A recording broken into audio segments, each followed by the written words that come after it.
The Russian economy is propped up by a wartime regime. Defense spending is off the charts. Strikes on oil refineries are squeezing the domestic fuel market. The banking sector is caught between high interest rates and rising loan defaults. But none of this is stopping either Putin or his inner circle. So why is the Kremlin so afraid of rebooting the economy? What could this mean for the aggressor country?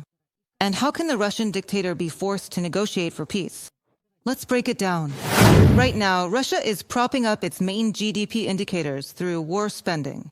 Those working in the defense industry have learned to make good money off blood over the 3.5 years of full-scale invasion.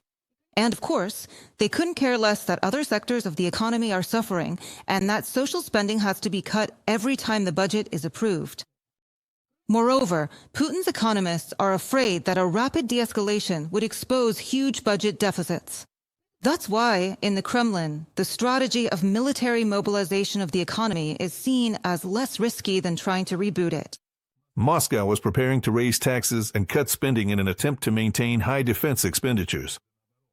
As the Russian economy is bursting at the seams under the strain of financing more than 3 years of war against Ukraine, total spending on defense and national security in 2025 will amount to 17 trillion rubles, which is the highest level since the Cold War and makes up 41% of total expenditures.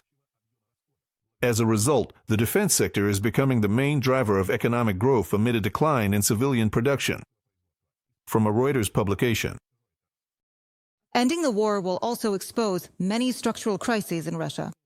The auto industry has been practically destroyed and is now completely dependent on China.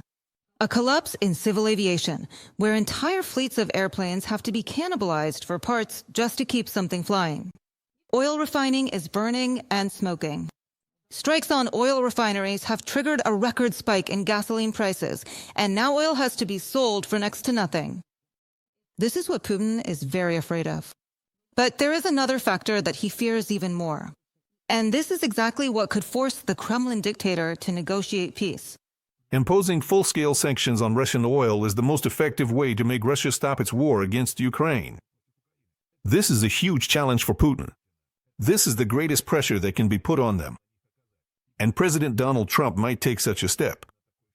Let me remind you that the U.S. is the world's largest producer of oil and gas, and therefore can do things that have never been done before. Chris Wright, U.S. Secretary of Energy, on Fox News. Of course, Russian economists understand that the military budget artificially inflates the GDP. Tanks and shells do not improve quality of life or create long-term investments. Moreover, all of this is destroyed at the front, never turning into assets that can generate income. Essentially, wartime GDP is a smokescreen that hides the budget deficit and the risk of market collapse.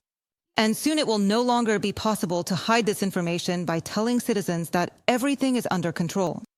I believe that the crisis, as a decline in GDP, an overall drop in GDP that can no longer be hidden from Western analysts or the International Monetary Fund, will begin at the end of October.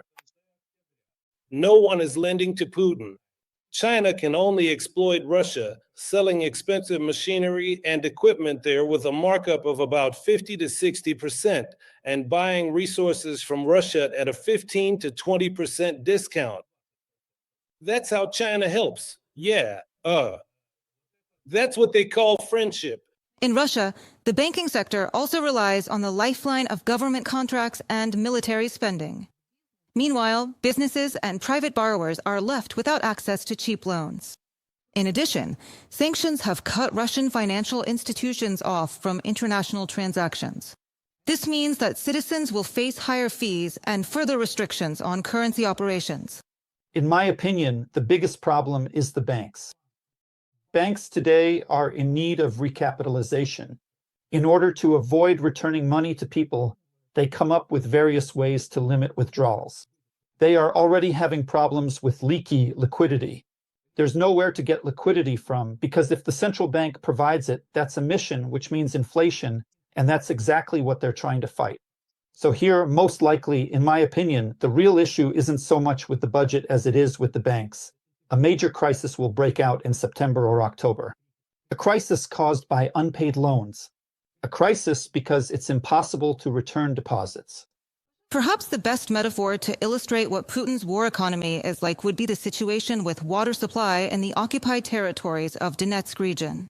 They try to push water through rusty, leaky pipes, the repair funds for which were stolen long ago.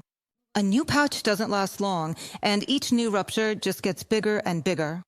And while the authorities report that the system is working, ordinary people are forced to stand in line for hours with canisters or scoop water straight from puddles.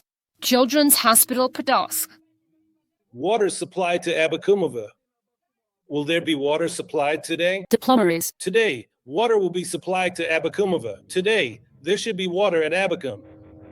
But the water never makes it. This is what it's like in the central city district of Makiivka.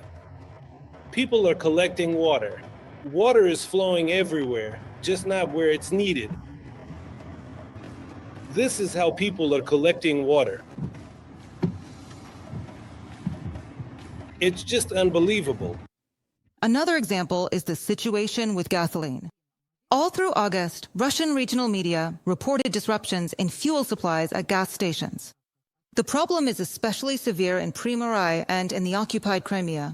At first, gas was only available with coupons at the stations, and then it disappeared completely. And now it has reappeared, but at a price of 80 rubles per liter. That's an all-time record. In the land of gas stations, fuel, which the aggressor has always profited from, has become a shortage and a luxury for ordinary drivers.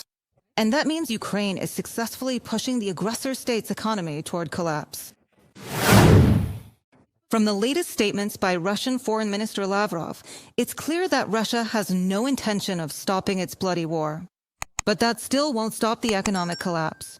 Oil and gas revenues no longer cover all the gaps. The military budget will eat away at the financial sector. Plus, the sanctions will only get tougher, which means there will be no access to new technologies or new markets.